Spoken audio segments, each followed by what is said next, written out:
Well, guys, I found out I have 24 days until Growthcon. I listened to the Grant Cardone meeting today.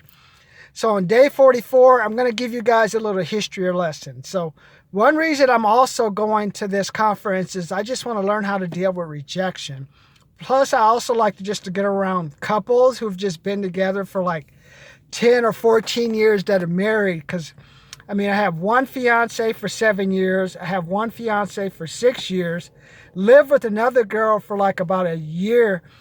Now I'm like 51 and still single. And I'm like, wow, I just admire how those people stay together. Because, like, between when I graduated from school in 95 until now, the women are like just totally different. It's like the world has just totally changed. So you have one segment of women who are still more traditional, like the man's in charge and stuff.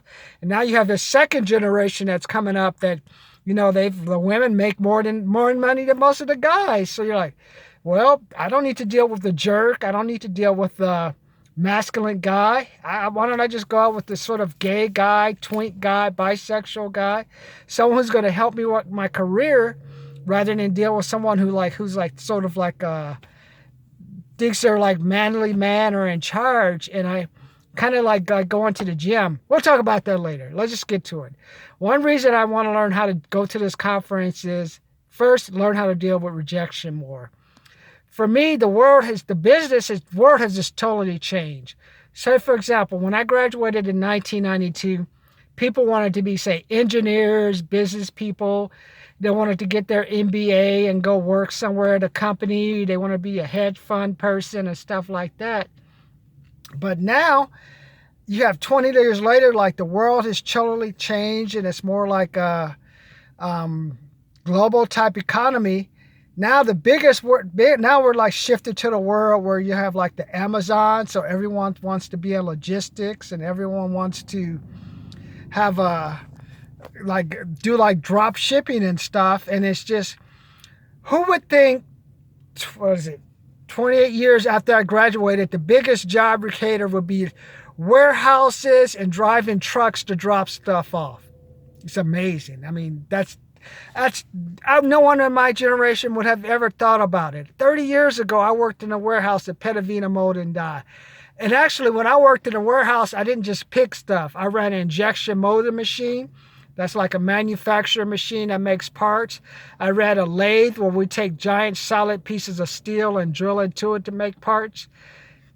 I used to solder and do that type of stuff. Back then, we called them sonic alarms. It's like the first generator alarms. Then, when I had nothing to do, Steve and his dad would say, okay, Martin, now you can go back and box stuff. We didn't box stuff until the end of the day. Most of the day, produce. But now, I was talking to a friend yesterday. She's telling me, oh, I work 5, 10-hour shifts. I'm like, what do you mean? I'm like, how do you work 5, 10-hour shifts? Oh, I work at Amazon and I'm just a picker. You're like, whoa. I just walk one side of this place to the other. I'm like, wow.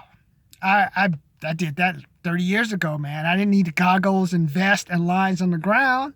So I'm just thinking now, like, business has changed so much. Like, you still have like sort of like people starting their different businesses, but they don't know how to sell. And eventually they'll go out of business. You don't believe me? Just drive around to like that little coffee shop that opened about a year ago. It'll be gone, because you realize only 69% of businesses are even making money. You hear what I'm saying? Man, do you agree with me? Do you think I'm right? 69% of businesses are like breaking even or losing money. So basically, they're one or two customers away from going out of business. So basically, the only way you technically are going to grow your businesses you're going to have to put other people out of business. As soon as they got out of business, you got to go out there and cold call and get their customers.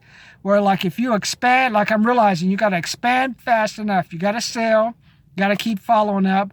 Because in my generation, everyone, like I told you, Hollywood was created by people filming videos. You need 1,000 people for the props, for the clothes, for the costume. But now, you don't need any of that stuff right now. All you need to do is just go out, pull up the phone like me. Hi, my name is Martin. You want to talk about Growthcon Ford? day 44 countdown. I'm tell you some skills I'm going to learn. That's it.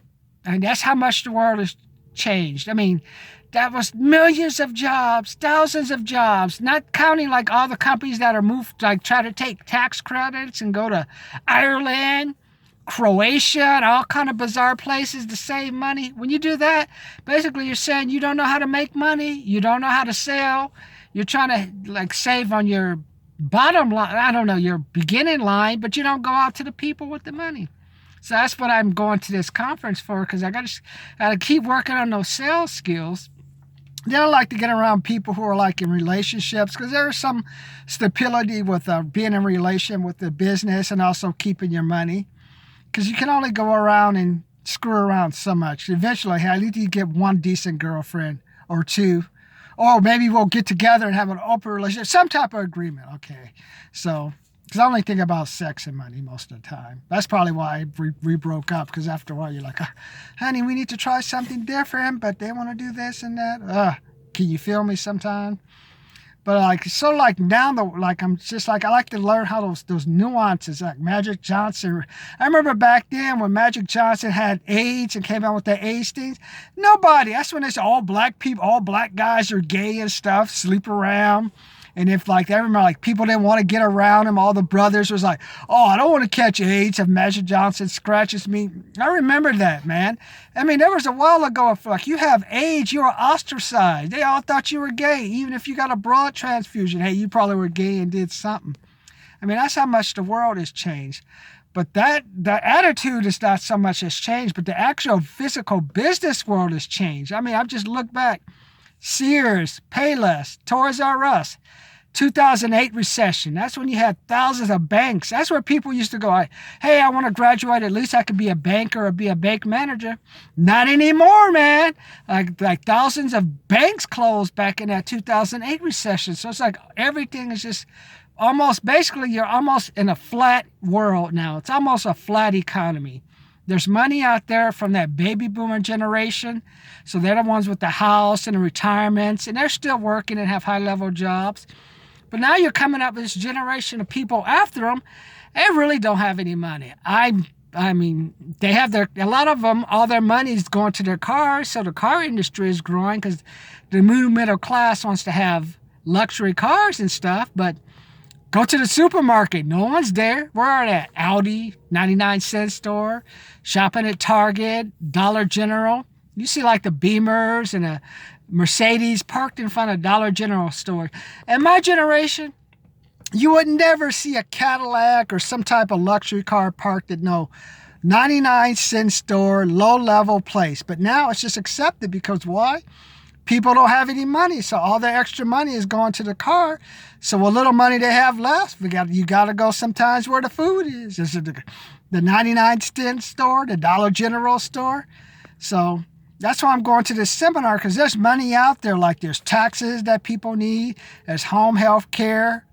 There's just going to a business just starting. Hey, let's just cold call customers, go door-to-door customers. But to get through the door, you got to just keep talking to them and talking to them. I mean, like, you would have YouTube, Facebook, Instagram, all this stuff. Companies think they could grow their social media through the internet, but really you can't, because there's so much noise out there. So unless you go out there and like get in people's face first, then turn around and then like hit them again with social media, that's the only way some of these businesses are going to survive. And now we have like the war, you had the impeachment. So now you're going to have gas prices. I saw about they're going up again. $4.15. So you see these trucks like that?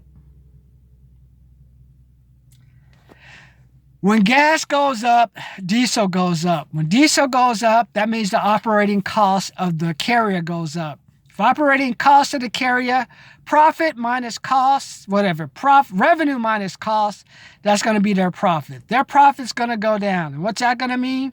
They're going to get rid of people in the logistics who are in the warehouse. They got to go. They're going to cut the trucks because they got to keep their bottom line up. And I remember during the 2008 session when the gas spiked, that's when a lot of truck carriers went out of business because they weren't able to cover their expenses. So reason I'm going to this conference is I got to learn how to sell, man. I need to get out there, convince people this is my product, let me help you, or sell someone else's product. I got to learn how to just hammer. You basically got to just hammer. You just got to be a pest now. Because like I said, Payless, Toys R Us, thousands of banks closed. Even the governments are like cutting people, slowing down. It's going to be a wild 2020. But those who know how to sell, deal with rejection, you hear that? No, just like a date. Hey, I want to go with you. I know you don't want to go with me, but why don't you just go with me? You just go pound, and you say, okay, fine. You're so persistent, let's get it going. And that's the only way you're going to survive in 2020. So that's the reason I'm going to Growthcon. How to keep my energy and skills up during rejection, because that's the only way I'm going to keep going. Otherwise, you got to settle. And then if not, I got to go shop at Dollar General. I like Dollar General, but I think I prefer to like shop at Albertsons or Vons. So let me know what you think. Do you guys agree with what I'm saying? You think sales is important, dealing with rejection? Hey, do you think, hey, Martin, stop thinking about sex and money and just get one woman and settle down? Or maybe I'm gay. Maybe I need to get a guy settle down. Or maybe I get a transsexual settle down. Maybe Martin, just stay out there. Just get one partner. So that's the other thing. So let me know what you think. But for right now, my main reason, I like getting around couples because I think it's cute. But most important, I like learning how to sell, learn how to deal with rejection, and learn how to make money.